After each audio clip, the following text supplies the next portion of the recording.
scale decreases efficiency of companies.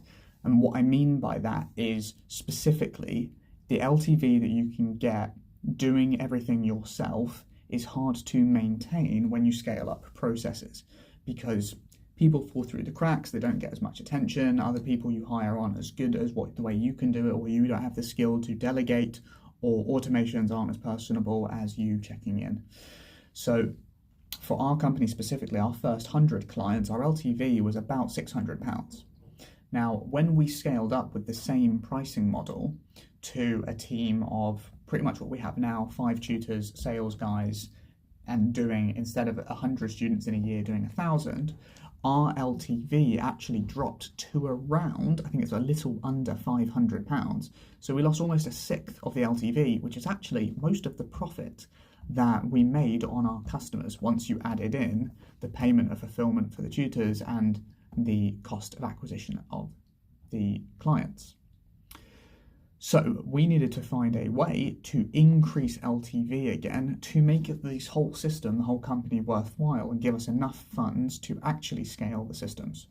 So I want to share with you today my 3 biggest levers that we pulled that actually made a difference and took our LTV from just under £500 to today just over £800. So first of all is we increased prices by 50% since that time of first scaling.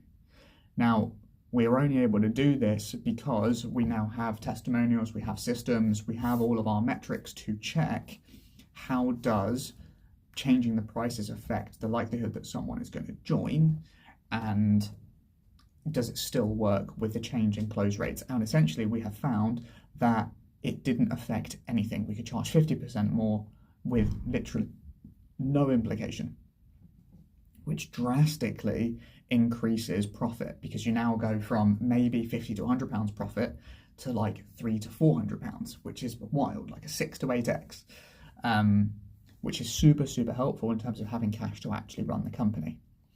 The next one was we used to charge we used to send invoices for every payment every 6 weeks to every customer. Now, we used a software called Invoicely to do this on an automatic cycle, but what that meant is every 6 weeks the customer had to re-decide to buy. So it became a reoccurring payment instead of a recurring payment. And the difference is where buying again compared to a subscription. You're making a choice. And in doing so, it has drastically decreased our churn, and our stay percentages has gone from about 4 rounds to 5.5. So people are staying 30% longer just because they don't have to make the decision each 6 weeks. Super powerful. And yes, we pay a fee for Stripe of about 3%, but if they're staying 30% longer, that's a massive win. And then the last one was actually in all conscience, in all theory behind this, removing our 6-week free offer. Now, we actually haven't. We still have our 6-week free offer, but we slightly changed the conditions around it. It used to be, try the first 6 weeks for free, you pay a deposit, and you get your money back at the end, whether you stay with us or not.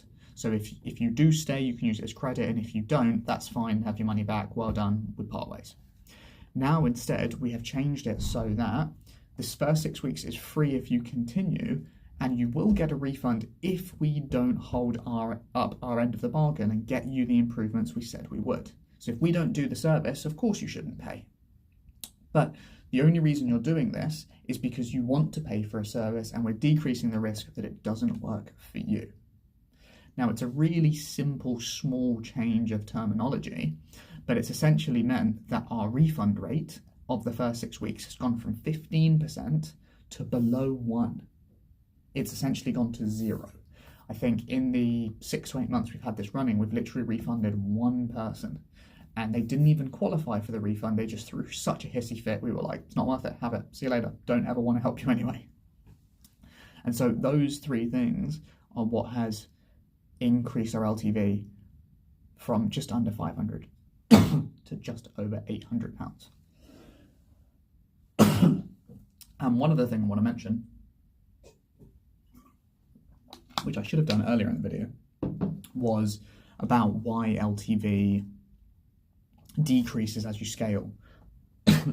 One of the biggest reasons for this for us is when we sold our own services, we were salesperson and fulfillment.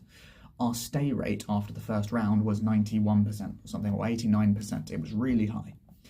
Moving from that to a system where we have closers, we have tutors, they're separate people and they're not us, our stay rate after the first round is like 70 to 80% now. So it has dropped significantly, and that drop drastically increases, or rather decreases the LTV, because if 10% of your customers aren't staying when they were, or rather you've gone from 10% of people not staying after the first free bit to 30%, that's a significant increase or decrease on your LTV. So your LTV has gone from, let's make these numbers nice and simple, right? If your LTV was 900, now your LTV is 600 because the others have left. You've lost 2/3 of your LTV with that scale drop, which is painful as a company. Hopefully that maths made sense and works out. But yeah, I just wanted to share with you those 3 biggest things that have impacted our business over the last year to 18 months that we've been implementing it. And it's now given us the leverage to be able to look to scale once again. So hopefully that will help you, and it's going to be a fun one for me to look back on to know those 3 things actually had a massive impact of everything else that we have tried. Those are the 3 key takeaways. So go and do them. Raise your prices, get people on a subscription instead of having to rebuy every time. And if you are running a free program, find a way to get your refund rates to 0, essentially. Next step on that is removing the free thing entirely, and then all of a sudden every customer pays 20% more again without having to change the price.